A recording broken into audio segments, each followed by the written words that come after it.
삼국유사와 관련해서 관세음보살이 굉장히 좀 인상적으로 남는 거는 향가와 관련되죠. 그게 분황사. 분황사에 관세음보살 그림이 있었대. 분황사 서쪽에 담이 있는데 거기다가 분황사 절이 크니까 예전에는 참고로 말씀드리면 분황사가 선덕여왕이 지은 사찰이고 선덕여왕이 빡쳐갖고 지은 사찰이거든요. 그때 당태종 이세민이 선덕여왕에게 원래 남편이 있습니다.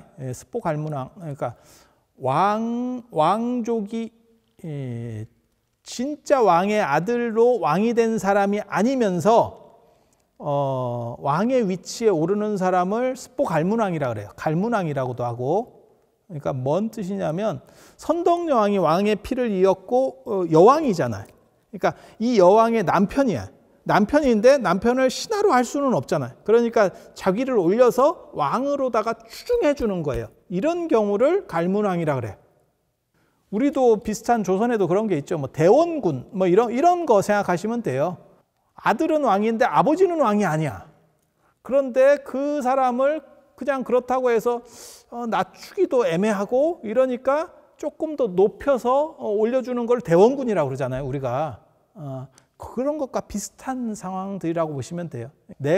나는 왕인데 우리 아버지는 왕이 아니야. 그러면 그거를 이제 올려서 왕으로다가 만들어주는 방식이 하나 있는 거고, 그건 뭐 조선에서도 계속 그랬었고, 그 다음에 신라 시대 때는 여왕들이 있으니까 여왕의 남편을 어떻게 규정할 것이냐라고 하는 건 굉장히 좀 복잡한 문제거든요. 그게 왕실의 직접 피는 아니잖아. 물론 다 그 당시는 뭐 사촌끼리 결혼하는 시절이기 때문에 따지고 보면 다 왕족의 피지만 그 왕족의 피 중에서도 진짜 로얄 패밀리는 아니잖아. 그러니까 삼성가로 얘기하면 반계지. 그래도 이 사람이 결혼을 하는 순간 그거를 무시할 수가 없게 되는 상황이 되잖아요. 그래서 그런 걸 보고 이제 갈문왕이라고 하거든요. 그래서 선덕여왕에게는 남편이 있었어요. 있었는데 나중에 이제 죽어서 혼자 됐는가 봐. 뭐 그럴 수도 있죠.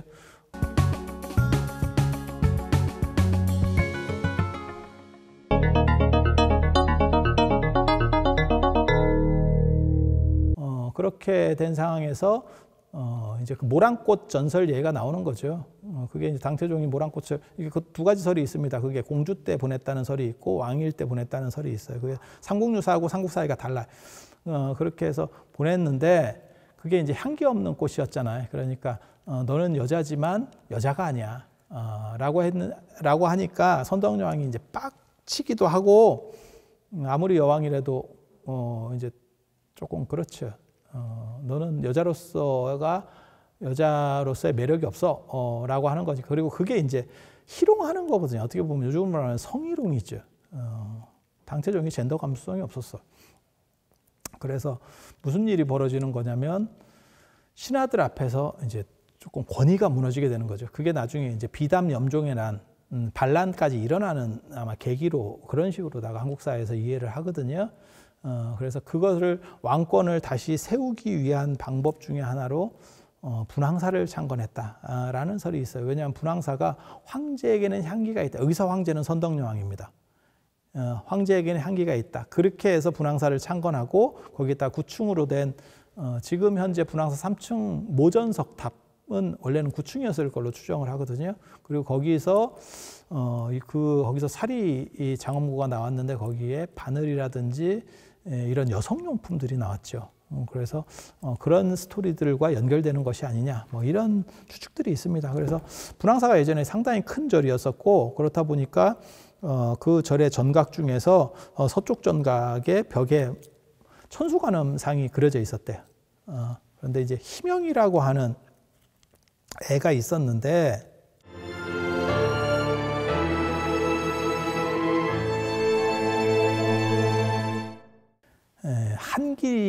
한길이라고 하는 지역 애래요. 근데 이름이 희명이야. 진짜 애 이름은 아닐 겁니다. 희명이 밝음을 구한다는 뜻이거든요. 얘가 처음에 장님은 아니었는데 나이 5살이 돼서 장님이 됐대. 이유를 알 수 없게 장님이 됐대. 그러니까 이제 엄마 입장에서는 이제 기도를 하는 거죠. 그리고 전각 안쪽으로는 여자가 함부로 못 들어가요, 예전에. 그러니까 전각 밖에 있는 옆에 이제 벽화를 보고 기도를 하는 거죠. 천수관세음보살에게. 그때 했었던 게 향가잖아요. 우리 국어 시간에도 이게 나왔던 것 같은데, 그래서 뭐라고 얘기했냐면 무릎을 꿇고 두 손바닥을 모아서 천수 관세음 앞에 사례입니다. 1000개의 손과 1000개의 눈을 당신은 가졌는데 그 중에 하나만 내게 주시면 안 되겠습니까? 라고 향가를 했대잖아요. 향가는 주술성이 있습니다. 굉장히 재밌어요. 뭐 구지가도 그렇고, 그 다음에 뭐 도솔가도 그렇고, 그 다음에 제망매가도 그렇고, 약간 주술성이 있거든요. 그랬더니 관세음 보살이 이제 1000개 중에 하나를 이렇게 뭐 해서 그 희명이 눈을 뜨게 됐다. 그래서 눈을 뜨고 난 뒤에 이름이 희명이 됐겠지. 밝음을 구한다, 밝음을 얻었다, 뭐 이런 의미가 됐겠죠. 그래서 장님인데, 장님이니까 너는 밝음을 구해야 돼. 이래서 희명이라고 이름을 짓지는 않았을 거예요. 그러니까 이름이 전해지지 않는 그러한 전설들이 있는 거죠. 그래서 이렇게 보면 관세음 보살이 이제 천수천안이 아니고 천수 999안이 될 수도 있는 이런 굉장히 재밌는 스토리예요. 그래서 이 분황사와 관련해서도 이런 이적 이야기가 있다더라 라는 정도 이해하시면 한국 불교 안에서 나오는 관세음 보살에 대한 이야기는 기본적으로 정리가 됐습니다. 부처님에 대한 이러한 포교 영상에 구독과 좋아요를 눌러주시는 것도 업장을 소멸하는 하나의 방법이 될 수도 있다는 생각을 제가 잠깐 해보는데 이거야말로 뇌피셜입니다.